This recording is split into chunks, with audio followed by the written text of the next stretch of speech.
Hi everyone, Bill Lethman here for MoneyEvolution.com. In today's video, I'm going to be talking about 5 things that you should do when you're 5 years away from retirement. Okay, so right off the bat, number 1 is get organized. So if you're planning for retirement, you might have a lot of your financial information scattered into a whole lot of different places. Maybe you've got some 401k plans at work, or maybe even an old 401k, some IRA accounts, maybe your spouse has some retirement plans or old pension benefits. So the first thing you want to do is really kind of bring all of that information in together. We also want to start to, in that process, start identifying how some of those retirement resources are going to be able to work for you to provide you with the retirement lifestyle that you want. We call it your retirement gap. So fortunately, we've got a couple of tools available to help you with this process. One of those, and we'll put a link right below today's video, we just recently launched our 7 core elements of retirement planning video series and action plan. So that's kind of a do-it-yourself type of a plan where you can start to get some of this financial information organized. And of course, we also do financial planning as well. We call it our Wealth Vision Comprehensive Financial Plan, where we do it for you. So we'll put links to both of those below today's video, but number 1 is get organized. Number 2 is we want to look at how we can kind of optimize some of those retirement assets that you have. We call this shift money to tax advantaged accounts. So as you approach retirement, for a lot of people, we find that your cash flow tends to improve or get a little bit better.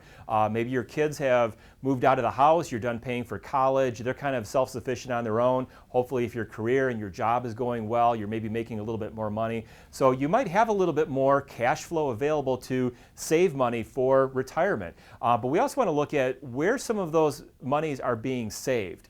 And what we find for a lot of people is if you have money in non-retirement accounts, taxable accounts that you have to pay income taxes every year on, are there ways or opportunities for you to shift that over into tax advantaged accounts? And we find for many people there are. So take a look at, are you maxing out your 401k plan?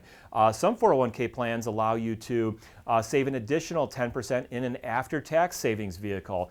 There's a recent tax law that now allows you to move that money directly to a Roth IRA account, even if you're over the income limits. You can contribute money to IRA accounts or Roth IRA accounts. There's lots of strategies there, but can we shift money from one side of the balance sheet where you're not getting that tax advantage over into a retirement account is number 2. Number 3 is know your healthcare options. So this came up recently, and it was listed as one of the number 1 concerns for retirees going into retirement is how much is my healthcare going to cost? And understanding that is very important because it's some big price tags on this. So if you're working and your employer is offering healthcare insurance now, you want to visit the HR department, find out, well, what do they do? Did they do anything for you in retirement? Is there any options to continue that healthcare, especially if you're going to be retiring prior to age 65 when you're eligible for Medicare? If you're married, check out what your spouse offers too and compare those different plans. Start putting together some ideas of how much that healthcare is going to cost because you don't want to get blindsided by that. In fact, there's actually a recent study that JP Morgan did a couple years ago, and they actually said that if you had to go out into the exchanges, the Affordable Care Act exchanges, for a 64-year-old, it would cost you about $8,400 a year per person for just a silver plan. So that's not even the top level plan. So understand what those options are. Check with your employer. That's number 3. Number 4 is you want to think about your plan for income. So hopefully if you've done some financial planning, you've identified some of those gaps, you know where those gaps are. And what we find oftentimes is, especially early on in retirement, where your income and expenses still may be a little bit more variable, you want to understand what some of those gaps are and how much money will you potentially have to pull out of those retirement accounts. Are you eligible to take money out of those retirement accounts? Are you over 59 and a half if it's an IRA? Are you over 55 if it's a 401k? You don't want to get hit with any penalties. Start planning out what that income strategy is going to be and maybe having some of that money in a little bit more conservative type of investment so you're not blindsided by, oh my gosh, I'm retiring, I need to take $20,000 out of a retirement account, and guess what, the stock market's down. So think about that plan for income and where's the money going to come from. And then number 5, I love this one because I think it kind of fulfills two issues here with retirees, and that's consider a semi-retirement.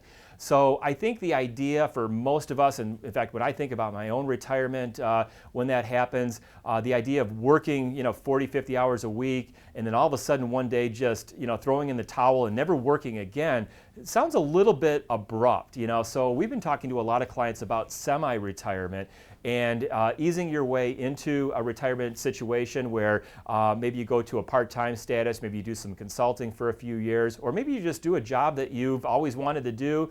Maybe not pays a lot, maybe it doesn't pay a lot, but it's fun and you enjoy doing it. And it can also help to sustain some of that early retirement spending needs that you're going to have as well. So again, especially if you want to do strategies like maybe delay Social Security benefits, having some of that semi-retirement income can really help fill some of those gaps there.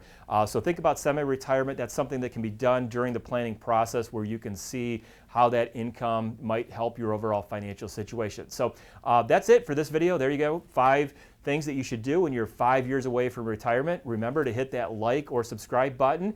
And if you're interested in learning a little bit more about the financial planning that we do here for our clients, we call it Wealth Vision. And there should be a link right below the notes along with that information about the 7 Core Elements Action Plan and video series. So thanks. I'll see you back in my next video. Have a great day.